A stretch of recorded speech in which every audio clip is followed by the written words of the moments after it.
They say the Black Forest of Germany hides more than just ancient trees.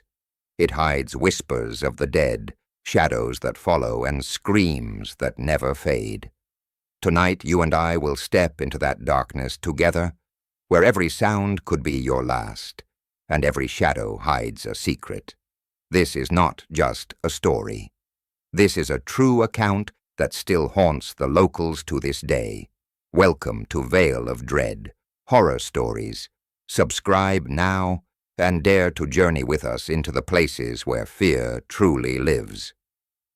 The Haunted Forest of Germany. True horror story. They call it the Schwarzwälder, the Black Forest of Germany. A place of beauty by day, but by night it becomes a shadowed maze, a vast labyrinth of towering pines that block out the moonlight and swallow every sound. Locals have always whispered about it.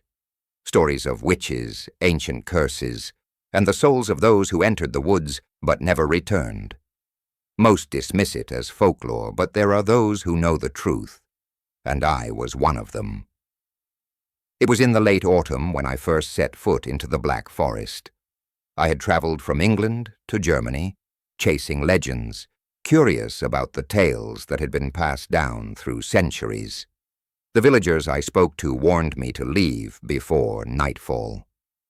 "The forest is alive," one elderly man told me, his voice trembling as though even mentioning it carried a curse. "It watches, it waits. Don't give it the night." I laughed nervously at his words, thinking they were nothing more than superstitions clung to by old men. But I didn't laugh for long. The air inside the forest felt different, heavier somehow, as if the weight of centuries pressed against my chest with every breath.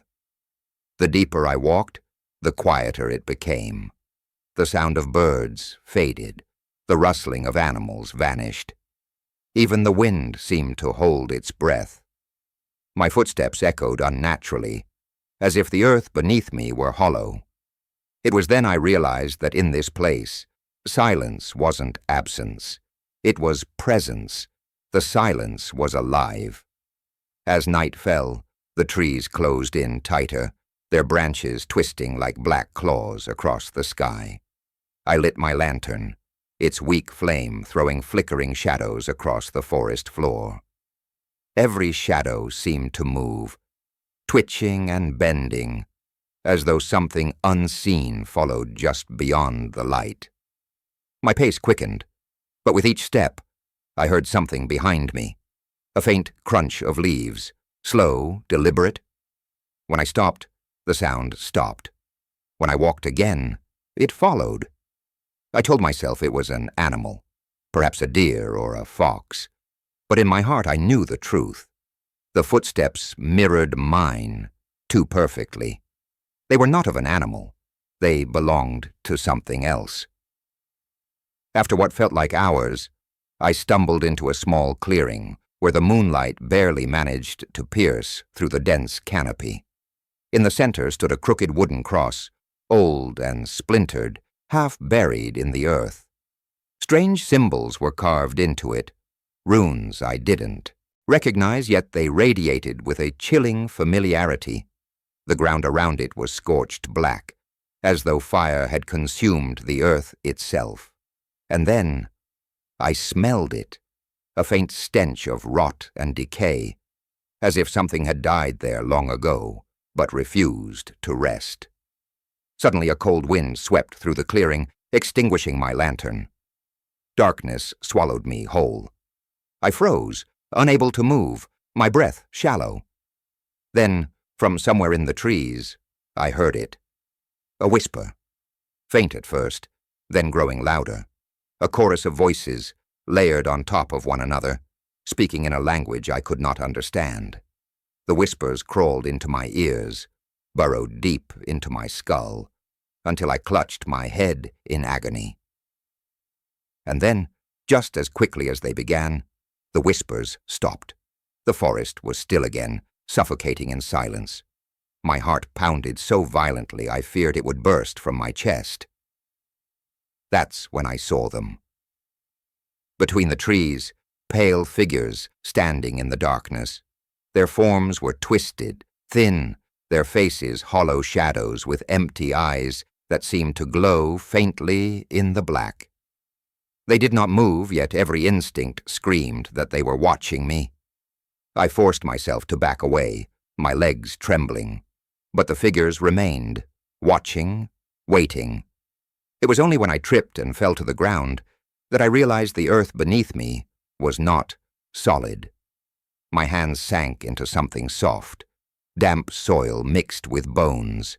Dozens of them, human bones, skulls with cracked jaws, ribs splintered and scattered, all buried shallowly beneath the dirt. My scream caught in my throat as I scrambled to my feet, my lantern forgotten. The figures stepped closer, their faces clearer now, though no less horrifying. Sunken cheeks stretched thin over bone, mouths twisted into permanent screams. I could hear them breathing, a chorus of ragged, hollow breaths. One of them reached out with a long skeletal hand, its fingers impossibly thin, stretching toward me. I ran.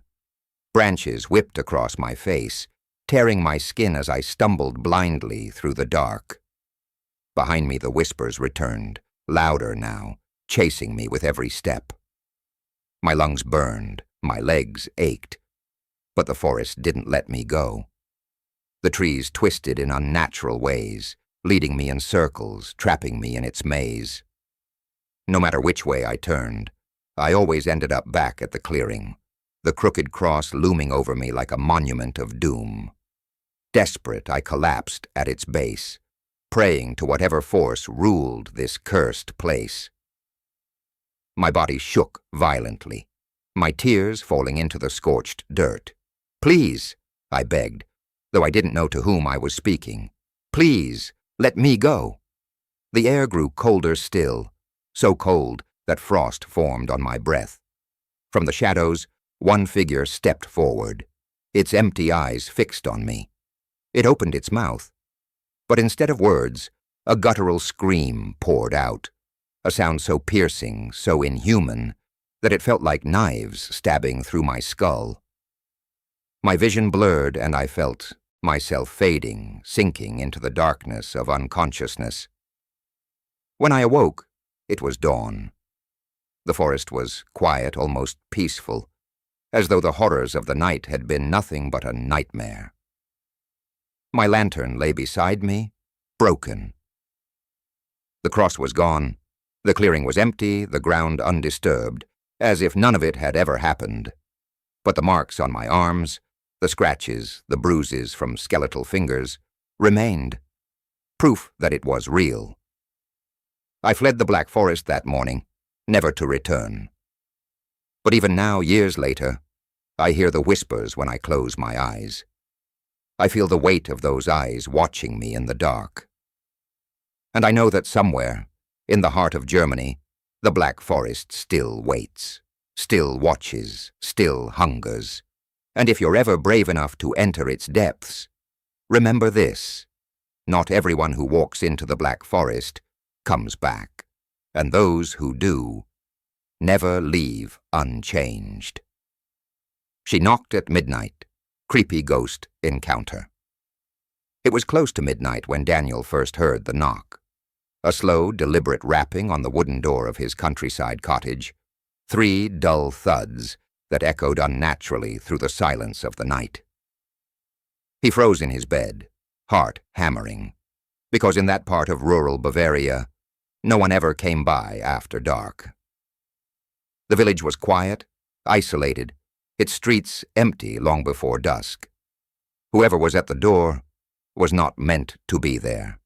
For a moment he convinced himself it was the wind, a tree branch scraping against the wood. But then it came again, 3 knocks, louder this time. Knock, knock, knock. Daniel's mouth went dry. He glanced at the clock on the wall. 12:03 a.m., no visitor, no reason. Just someone, or something, wanting to come inside. Summoning courage, Daniel crept out of bed, bare feet cold against the creaking wooden floor. He didn't light a candle. The moonlight through the window was enough to guide him. The knock came a third time, sharper, almost impatient. Slowly he approached the door, his hand trembling as he reached for the latch.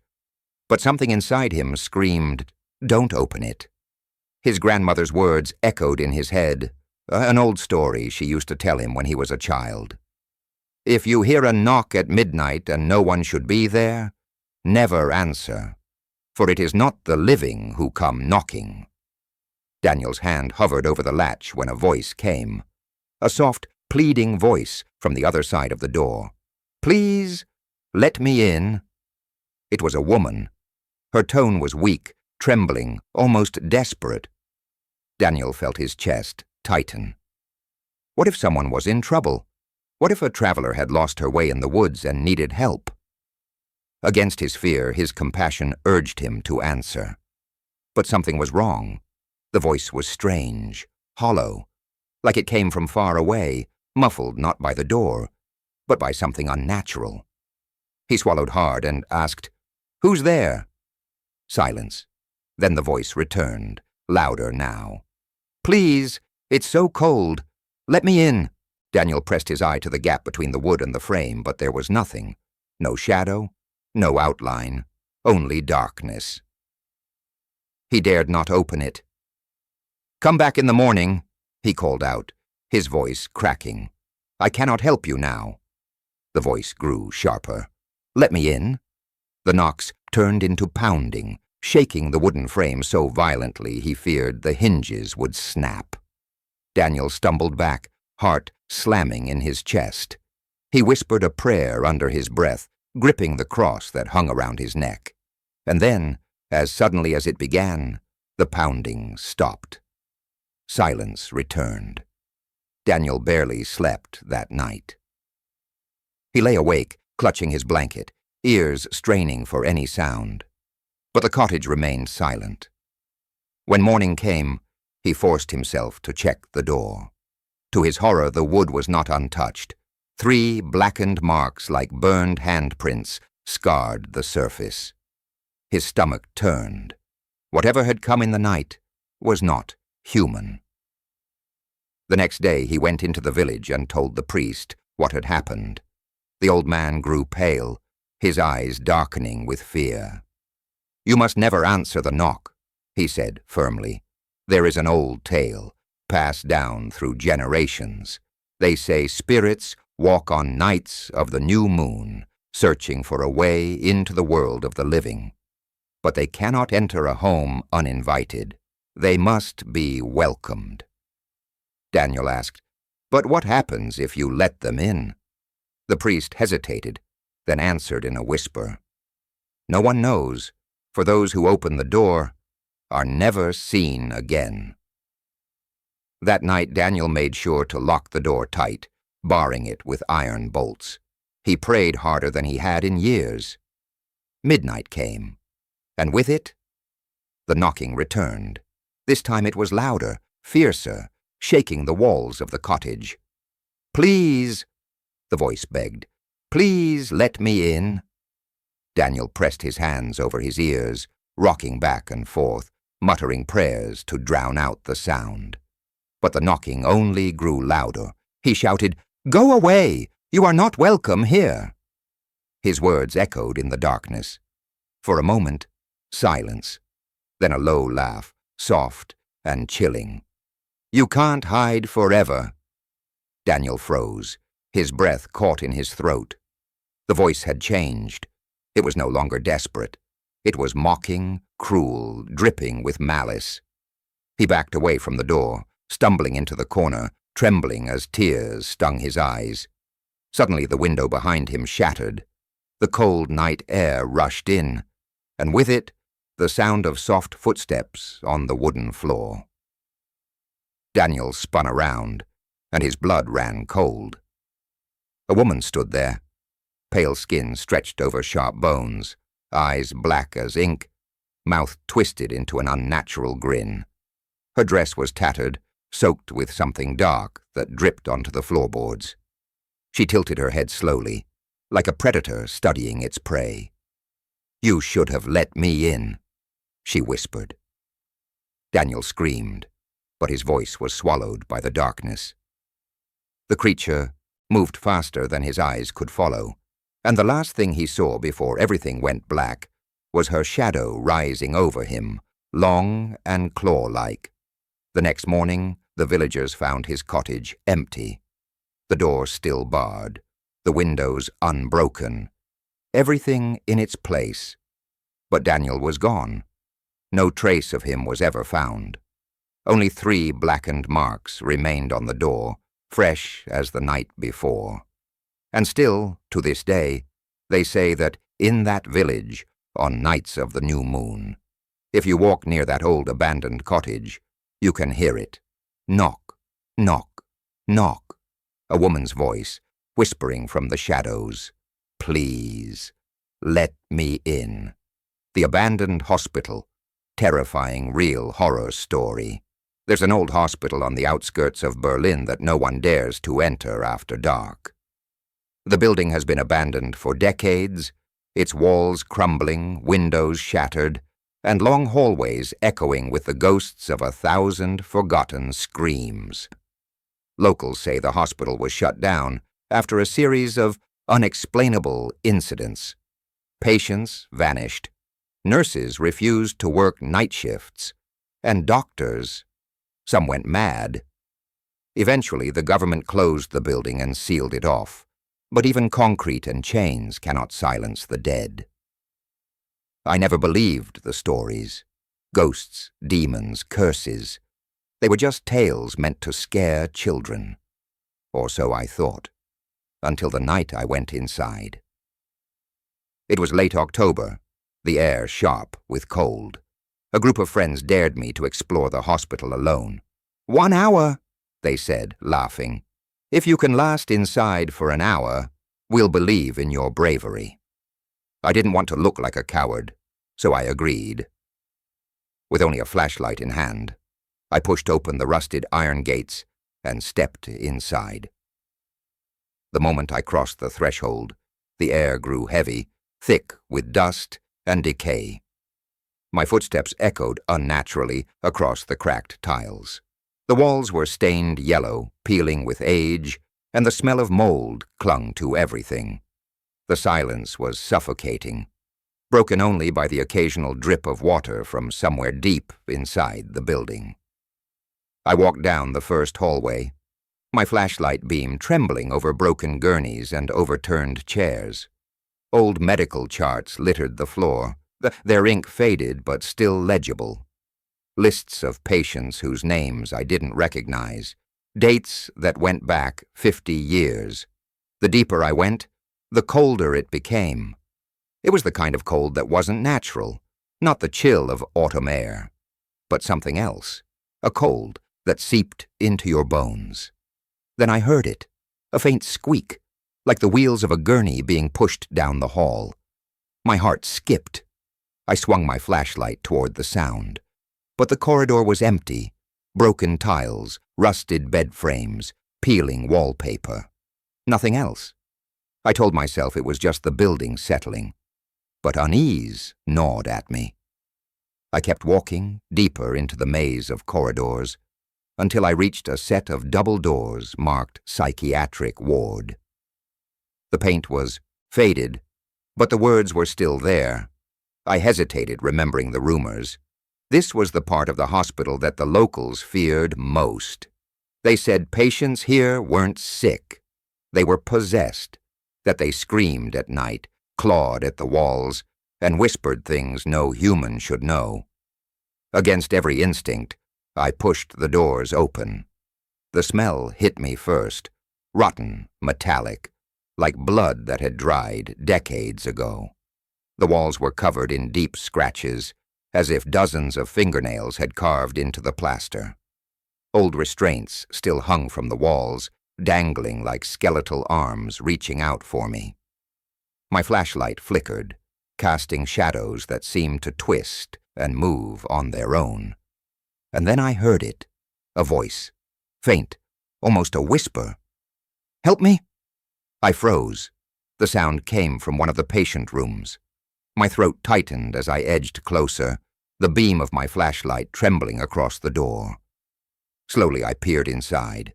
The room was empty, just a rusted bed frame and broken glass scattered on the floor. But the whisper came again, clearer now. "Help me!" The hair on my arms rose. I stumbled back, clutching my flashlight tighter. That's when I saw it. A shadow on the far wall, tall and twisted, but there was no one there to cast it. It moved slowly, stretching unnaturally long, its head bent at an impossible angle. My breath caught in my chest as I realized the shadow was facing me. The whisper turned into a scream, a blood-curdling, ear-splitting scream that echoed through the entire hospital. My flashlight flickered violently and then went out, plunging me into complete darkness. I panicked, fumbling with the switch, my hands trembling. When the light came back on, I was no longer in the hallway. Somehow impossibly, I was in the operating room. The walls were splattered with dark stains. Rusted surgical tools lay scattered across the floor, and on the table in the center, there was a body. It was covered in a white sheet, but I could see the outline beneath it, thin, skeletal, unmoving. My stomach twisted in horror. I stepped back, but the door behind me slammed shut. I was trapped. Then, the sheet moved, just slightly, like something underneath was breathing. My pulse thundered in my ears. I backed into the corner, shaking my head, whispering, "No, no, no." The sheet slid off slowly, revealing a face, pale, hollow, its eyes black and empty, its mouth stretched into a grin that was far too wide for a human face. It sat up slowly, bones cracking, head tilting as it fixed its gaze on me. "You shouldn't be here," it rasped, its voice echoing unnaturally, as though 100 voices spoke through one mouth. I bolted for the door, slamming my shoulder into it until it gave way. I sprinted down the hallway, my flashlight bouncing wildly, shadows chasing me on every wall. The whispers returned, surrounding me, louder with every step. My lungs burned, my vision blurred, but I didn't stop. I burst through the main doors and stumbled into the night, collapsing onto the grass outside. My friends were nowhere to be seen. The hospital loomed behind me, silent and still, as though it had swallowed every sound of my terror. When I finally found my way back to the village, the locals refused to speak to me. They knew where I had been. One old woman finally broke the silence. "The hospital doesn't let go," she said, her eyes full of pity. "You went inside. Now it will always be with you." And she was right. Even now, years later, I still hear the squeak of wheels in the dead of night. I see shadows moving where no light exists. And sometimes when I close my eyes, I smell that same metallic rot. The hospital never let me go. And if you're ever foolish enough to step inside its halls, remember this: the patients may be gone, but the dead are still waiting.